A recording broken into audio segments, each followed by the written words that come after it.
Good afternoon, everybody. I am Patrick Sharp. I am the CEO of Centura Penrose Hospital, and we welcome you here today. And again, on behalf of Centura Health, we want to offer our deepest condolences to the victims' families, and all those in our community who have been affected by this senseless act of violence. On Saturday night, after the event, 7 patients were transferred to Centura Penrose Hospital. Currently, we have 3 here still in stable condition.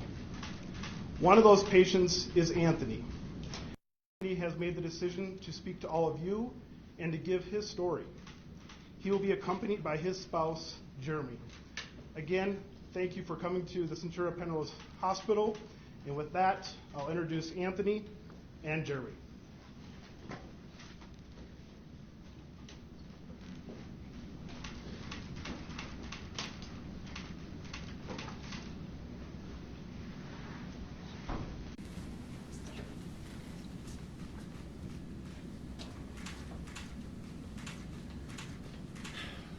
So I just want to start out. This is very hard. It's the first time something has ever happened like this to me.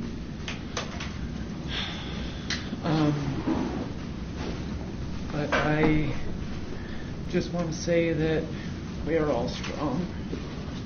The community is strong, and we will all get through this. I lost 2 of my dear friends in the shooting, and being in here, I could not go to any vigils. They took everything away as if they were trying to take my life as well. We had a safe space that we could all gather in, that we felt comfortable, and we always went back.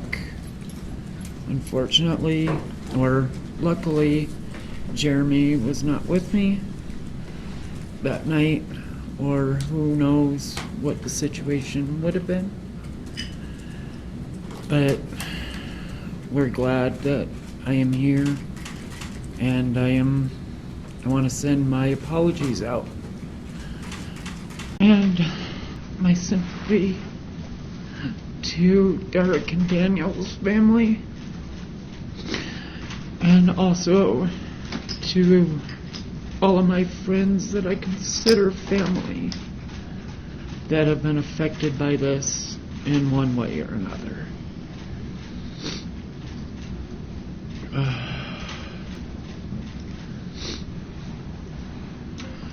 And I don't know what else to really say. How are you feeling? I am sore. I took quite a few shots in different areas. I won't go into the details of exactly where, but the hospital has been amazing my whole stay, making sure that I'm comfortable and not in a lot of pain. Were you aware what was going on when this was unfolding? I mean, what was your thought process as this was all happening to you? I had no clue that any of it was happening until I noticed certain events unfold there. You like what? I was up by the front of the building, so I pretty much heard it first, along with everybody else that was up by the door. And after that, I don't know what happened. I don't know anything, because I just hid. Would you clarify? I'm sorry, I didn't hear. Did you say you were hit several times by gunfire? Is that what you said? Right now, it's just small, like shrapnel, is what they found. Who were you with at the club that night? I was with myself. I just went, and then while I was there, I met 2 people that were also victims. Can you describe what was going on, the last things you remember before that moment ended? Everybody was having fun. Music was playing, everybody's talking and laughing, just like always. Can you share what it's like being a safe haven, having Club Q here in Colorado Springs? It was nice. That has always been one of my mom's biggest worries and concerns, is going out and being gay and not having somewhere to go. But when I was welcomed into Q by a bunch of people, I knew I had a home. I had a safe place. And they made sure that everybody knew that it was a safe place. What do you expect the mental recovery of trying to reclaim that safe space to be like? Honestly, I can't imagine. Because for me personally, I will be uncomfortable going anywhere for a long time. Which, is it fair? Yes. Is it, or is it not? But for my mentality, I don't feel comfortable, I don't feel safe being around or with strangers anymore. Can I ask you how long you lived in Colorado Springs? I've lived in Colorado 18 years, and I've been down in the Springs for like 5.5. I spent my day talking to folks who have spent about 20 or 30 years here, and what I'm hearing is that, when folks say they arrived in the 80s, for instance, the 90s, that they knew when they arrived here that they shouldn't talk about sort of their identity. Yeah. But that today, things are markedly different, and this is, it feels like a pretty welcoming place. And I'm curious if that squares with you, and if this event changes the way you view that at all. It does. We live in a smaller town as well, and we were both very uncomfortable moving down here. And when we did, we started meeting people, and everybody was like, you are who you are, who cares? And then that mentality kind of starts going on, like you are who you are, when your friends or people that you just meet don't care. Did you get a good look at the shooter, and have you ever seen it before? No, I'm probably the only one that hasn't watched any news. I haven't Googled anything. I've not looked any of it up at all.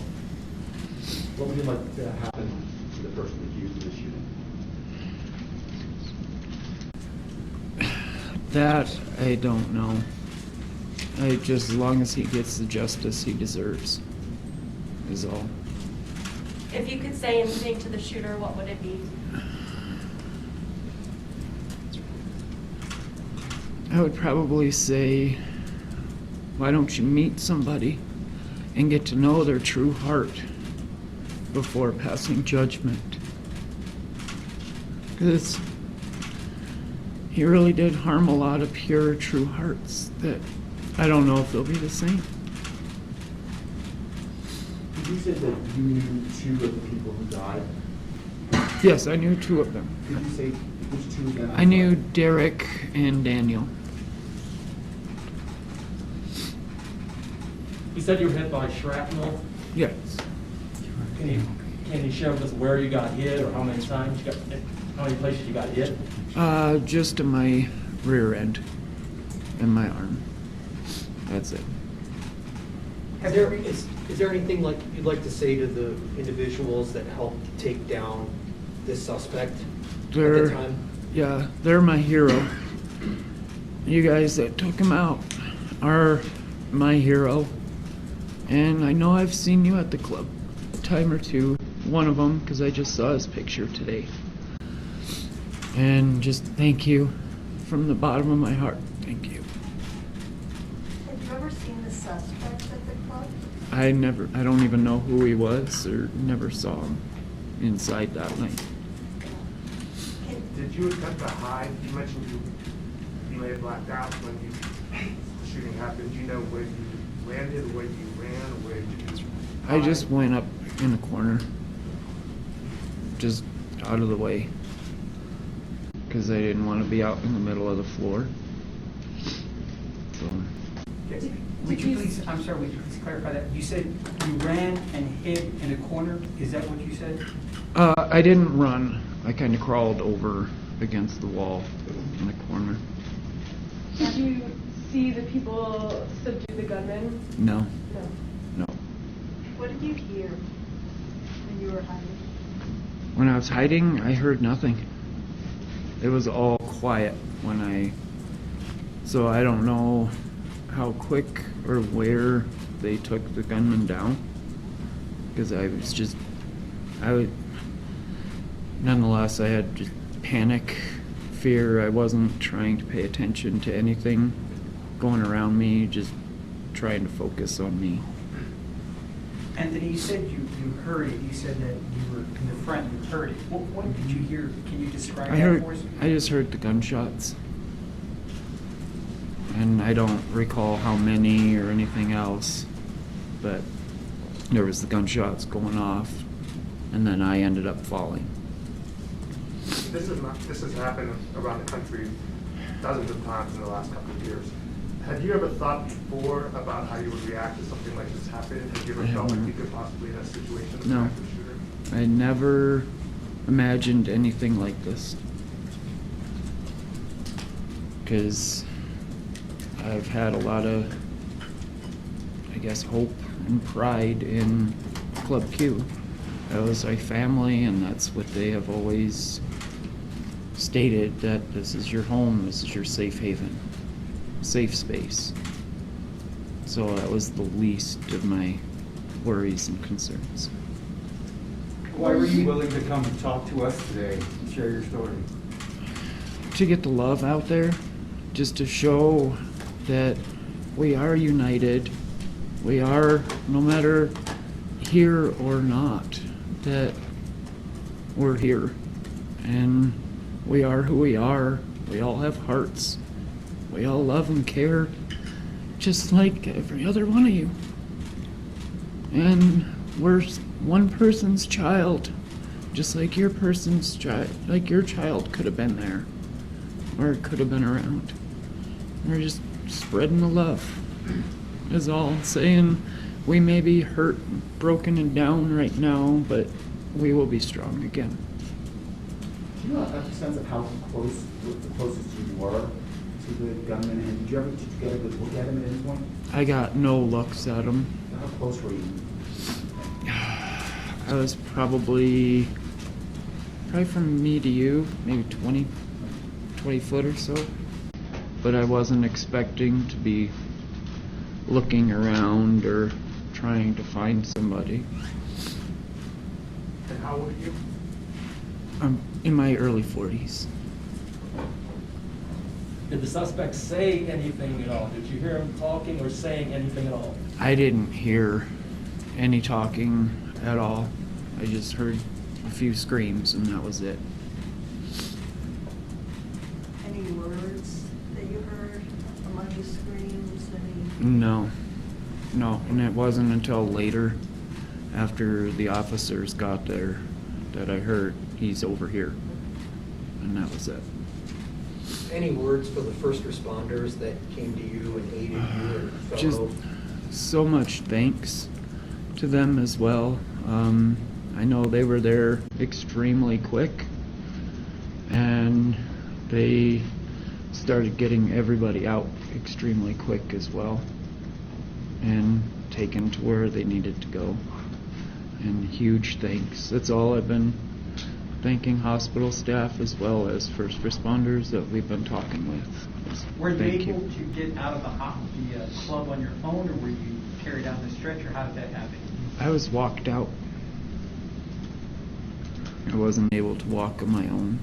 Were you awake and conscious during your transport to the hospital? Yes. Yeah. Yep. Do you have any idea when you'll be going home? They say maybe Thursday, but they're not exactly sure yet. Thanksgiving. Yep. That's been my whole goal, is to try to get home for Thanksgiving.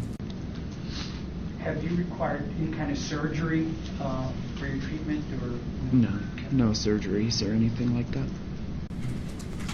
What would you say to some of, there has been a lot of talk about anti-gay rhetoric and how the rhetoric that we hear in the country now leads to shootings like this.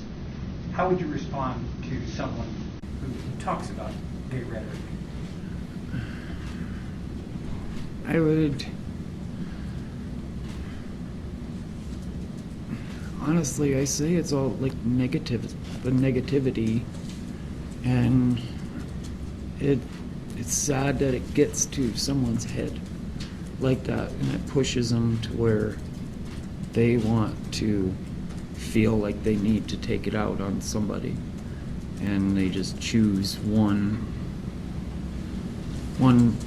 race, one gender, one type stereotype, I guess you would say, to go after. May we ask Jeremy a couple of questions, or is that Mhm. okay, Jeremy? Yeah, you may. How are you feeling in all of this? I'm still trying to take it in. A lot of it is just really focusing on Anthony and getting him better. Jeremy, where were you that night? I was at home. At home. Yeah. What went through your head when you got the phone call? The initial thoughts was I just need to get to him. He needs to be okay. How long have you two been married? We've been together 14 years. Jeremy, what have been your thoughts about the potential of this kind of violence happening at a club like that? I mean, it happened in Florida, you know, it happened at Pulse. It's not something you think about. It's not something you go about your daily life having to worry about. And so now that has completely shifted that aspect. Even going from the hospital to the gas station, looking at cars, looking at buildings, stopping in a gas station, it changes your perspective. And even though I wasn't there, it changes your reality. Does that mean you don't go there, you don't go to bars, clubs like that anymore? No. That's it? No, I will not. Yeah, I wouldn't feel safe doing so. Rings again after this? It's a 50-50 for me. And it's pretty much everywhere. I have never really felt 100% safe and comfortable, you know, even just walking down the street holding hands, or, you know, you just show one little kiss or something, and then all of a sudden you're getting ridiculed, you're getting from everybody. So it just doesn't, it's horrible the way that a lot of people think. Are you saying that happens here when you show your affection in public? Yes. Yes. And what would you tell somebody who's younger, 18, 19, 20, 21, about whether this is a community that they should want to support? For me, I would say the most important thing about all of this and all the hatred in the world is standing together, standing united and fighting for what you believe in. If you love somebody, you have the right to hold their hand. You have the right to kiss them in public if you want to. And so I think the more we do that as individuals and we recognize that we're all human beings and we all stand together,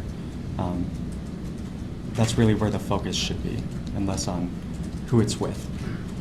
Can I just one technical question? I understand that you said you don't want to be identified by your last names, but is there a reason, considering that your face is going to be all over the television? Just confidentiality, for the most part. I know our faces are going to be out, but we just wanted to keep our last name private. You mind just spelling your first names? Can you get it right? Yeah. Anthony. My name is Jeremy. And despite all that's been happening since Sunday, what's it like being in each other's arms right now? It's a blessing. Even when I got here on Sunday morning, Saturday night, and as I got to the hospital, I was coming in, and he was standing there. And it was one of those, as I was laying there in club, I didn't know if I'd ever get to hug him again. I didn't know how extensive my wounds were. I didn't know what had happened to me. And all I did is I called him and told him there was a shooting. I've been involved. I'm okay. And I went to the hospital and he was there. And of course, gave him a hug, and you know, it's just, you have to count your blessings every day.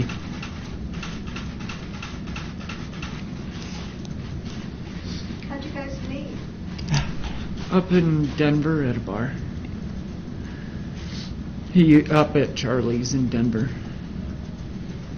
And he worked there, and I just used to go all the time, and then started talking, and after that started dating, and that was it. Did you feel like Denver was more tolerant than Colorado Springs is? Can you talk about that? I felt a lot more comfortable up in Denver because I know that their tolerance, I guess you would call it, is a lot higher. Their acceptance rate is a lot higher up there, as opposed to down here. Everybody feels a little more closed-minded, and we've experienced a few times out by where we live, and they don't accept it at all. So it's just one of those, you can't judge a book by its label or its cover. You have to know what's inside. Just talk to somebody and find out their true self before you start jumping to judgments. After what you just said, does that make you think about leaving Colorado Springs? Not at this time, it doesn't. Not due to this situation, no. No, not due to this. What brought you to Colorado Springs? Was it just you wanted to live here with a job? He's originally from here, and I just came out for a change. Something different. Okay, I'm going to take a moment, and we're going to wrap this up, because these guys have given you a lot of time, and we want to make sure he has time to rest still, get back to his room, so thank you. Thank you, guys. Thank you, guys. Thank you.